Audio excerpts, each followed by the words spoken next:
So yeah, that Arcane finale. That just happened. Spoilers for the final 3 episodes, by the way, if that wasn't already clear. Even as I'm in the middle of scripting this video, I'm still struggling to wrap my head around some of the final events that occurred in Arcane. And that's not inherently a good or a bad thing either. It's simply a lot to digest for 3 episodes of content. One of those new elements introduced during this final act was the existence of multiple timelines, all of which fates are dependent on how the concept of Hextech is handled. Usually the concept of adding the multiverse into a show story can complicate things, on top of some people not being huge fans of that idea because it's been done quite a bit in more modern media. However, I think the way Arcane went about it was pretty good for the most part. Having these timelines accessible through the Arcane's wild runes and what felt like time moving a bit differently depending on what timeline you're in. Even though the show had characters like Echo since day one, who in League of Legends is known for his time traveling capabilities, when it came to his core gameplay, it was mainly focused on traveling back in time to make fights easier as opposed to traveling to different realities. And with the introduction of these 2 extra timelines on top of the original one we gotten used to, it was clear which of them got the better endings overall. So I wanted to take this video to go over the 3 main timelines introduced in Arcane's final act and how the introduction of this concept may make it to where the original lore of these characters are no longer considered a retcon. The first timeline introduced is the one Echo and Heimerdinger were transported to,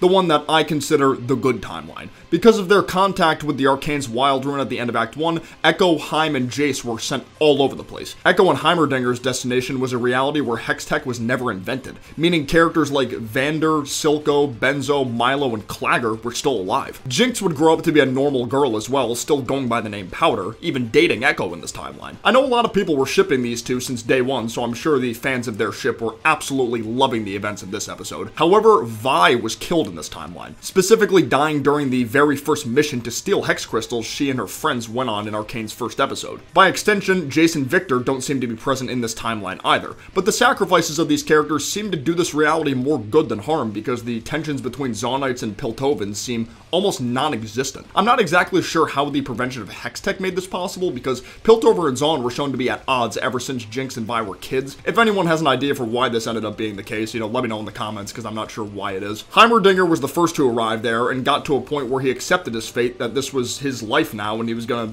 be here until further notice. Being alone there for over 1,000 days until Echo showed up. The thing is, the original Echo and possibly the original Heim's mind/souls were now inhabiting the bodies of their alternate selves that were living there normally before, leaving Echo extremely disoriented during the first few hours of his stay until Heim was able to calm him down. Things weren't looking good at first because with Hextech never being invented, the idea of traveling back to their reality seemed impossible since Hextech is what brought them there in the first place. Echo, being the motivated young inventor he is, refused to give in, not only finding some spare Hex Crystals at the site of the explosion that killed Vi, but even forming a closer relationship with this world's Powder. At first, Echo was incredibly put off by her general existence since the Powder he knew was gone and acted nothing like this one. Yet all it took was a little time for him to get used to the world around him, just like with Heimerdinger. Powder would even help Echo and Heim work on a way to get back home with these spare Hex Crystals. Despite this being the good timeline, me as a viewer was still sad to see Echo go. Obviously he knew deep down he couldn't stay forever, but it was clear he was beginning to enjoy this new life with Powder. What I wasn't expecting at all was to see Heimerdinger completely die in an act of sacrifice to make sure Echo could get back to the original timeline. This episode proved that Arcane was not above killing off pre-existing League champions, something I didn't think was possible, nor did I think these guys had the stones to do, yet they did it. Rip to a real Yordle, rest in peace. My one complaint about this timeline was Silco suddenly being good again. While it was cool seeing a reality of Silco and Vander being buddy-buddy again, the idea of Hextech never being made causing this reconciliation felt weird, because these guys were already on bad terms in the original timeline before Hextech was even conceived. I guess you could chalk it up to Vi being killed at such a young age is what brought them back together, but nothing was said or even really hinted at that being the case. The whole thing felt very fan-servicey.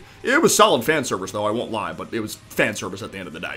This is Future Mark, and it's come to my attention that this version of Silco may have received the letter from Vander we saw in episode 5, which would make him being all chilled out here a lot more realistic. Now, as for the timeline Jace was sent to, that's what I, and I'm sure many others, consider the bad timeline. Here is where Victor's glorious evolution plan succeeded, which simultaneously wiped people out of existence from their physical bodies and stripped them of their free will. Outside of a few Hextech creatures that were still functioning, these creatures being the result of former humans being transformed into Hextech super soldiers with superhuman strength and speed. Jace would be chased by a few of these creatures, eventually falling hundreds of feet down a pit, breaking his leg in the process. He would spend what looked like weeks down there, surviving off any scraps he could find, and coming to the realization how foolish he was to put so much faith into the concept of Hextech. Heimerdinger was technically right all along. I'm not gonna lie, I couldn't help but laugh at times whenever the scenes would change between these two new timelines. It's like, oh, look at how much fun Echo is having at the dance with Powder, then it jump cuts to Jace fighting tooth and nail all by himself, trying to climb to the very top of the Hex Gates,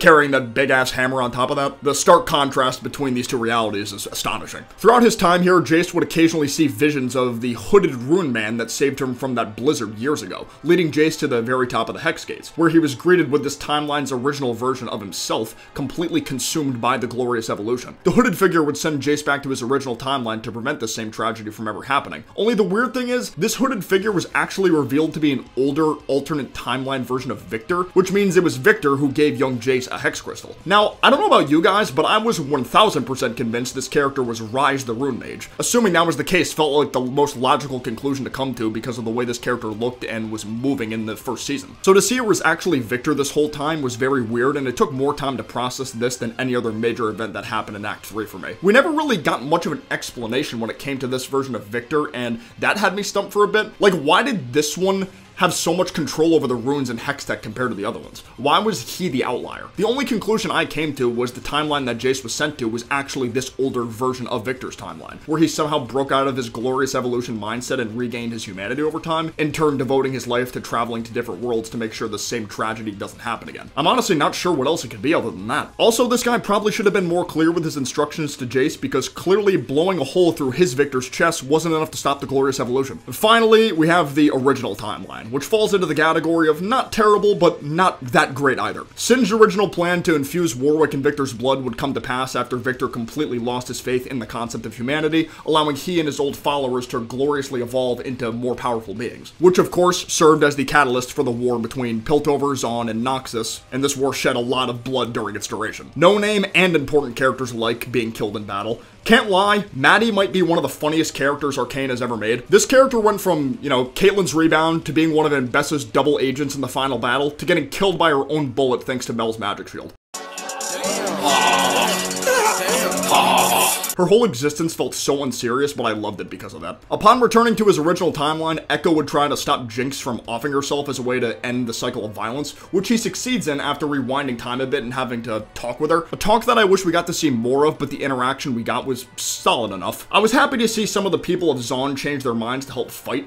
Characters like Savika were not about it at first, but then came back. Although it would have been nice to see a scene of Jinx, Echo, or both of them rallying these people together as opposed to them just showing up. Like, the partial surprise of them showing up is cool, but considering how much ugly history existed between Piltover and Zaun, I think the idea of showing how these Zaunites were motivated to fight alongside Piltover could have helped this decision narratively. These moments were hype though, can't lie, they were hype. And Mbessa was also killed in battle by the Black Rose, but not before stabbing one of Caitlyn's eyes. Even though Mel and her mom were at odds for most of the series, it's clear the two of them still loved each other as family. With how much the Black Rose has played a role in this season, it feels like the likelihood of the next series being centered around Noxus is quite high. I'll get more into that later. And even with the Zaunites' help, the Allied forces are no match for the empowered Hextech soldiers that eventually show up. One of these soldiers being a Hextech-empowered Warwick. And the same goes for Jace and Victor. It wasn't hard for Victor to get around Jace to reach the Hex Gates. His fully evolved state was simply too powerful for anyone to handle in physical or magical combat. The glorious evolution plan would be put into motion with every single citizen in the nearby area except Echo getting put under the spell. Echo had to rewind time a ton to eventually get the jump on Victor, throwing his own Hextech time-traveling device onto Victor's Hexcore staff. The collision between these machines snapped part of Victor's humanity back to reality. Realizing the wrongs in his actions, he and Jace would save everyone by sacrificing themselves through the use of the Hex Crystal imbued in Jace's wrist. Killing Heimerdinger is one thing, but these guys too.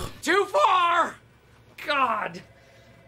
Also, even though Victor and Jace were gone, the glorious evolved Warwick was still active, trying his damnedest to kill both Vi and Jinx. He almost succeeds at beating Vi until Jinx swoops in to save her. However, he refuses to let go of Jinx, leading her to making the decision for Vi to let her go by force, killing Jinx and Warwick in the process. Although I really wish this character could have stayed alive until the end, at least Jinx went out in a heroic manner. With all the dust settled, the tensions between Piltover and Zaun seemed to die down after working together on the battlefield. Savika was even given a spot on Piltover's council. Honestly, didn't expect that one, but if anyone from Zaun was going to fill that spot, she was probably the best pick now. And with Anbessa dead, Mel would return to Noxus with the remainder of their surviving soldiers. And it looks like the other Noxus champion, Swain, was watching this unfold through his 3-eyed raven. For those who don't know, Swain is a very significant character within the region of Noxus, serving as its Grand General, which is basically the president. The fact that his raven showed up here feels like even further proof the next series will be about Noxus. If not, then the idea of teasing Swain and the Black Rose so much would have been a bit pointless in my opinion. As for Caitlyn and Vi, they'd continue living together in decent spirits back at Caitlyn's place. But that semi-happy ending doesn't even come close to the true winner of Arcane. That's right, Singed is once again Arcane's MVP. This guy was the backbone of so many tragic events and unethical experiments across the series, yet this guy still got what he desired most in the end. His daughter Oriana is alive through the power of Hextech, and they can now live happily ever after. I never doubted the Singed agenda for a second. This man actually can't lose. It's insane. So that's all the main timelines we got to see in Arcane. Perhaps whenever we get the next League series, we'll see even more alternate timelines related to other characters across Runeterra. I'd be down as long as the execution is good. Let me know in the comments below what you guys thought about Arcane's finale, as well as the second season in general. I'd love to know your thoughts. Huge thanks to my gold tier patrons, BFP4, Izzy Torium, Draconis, and London Morse. You guys' support really means the world to me.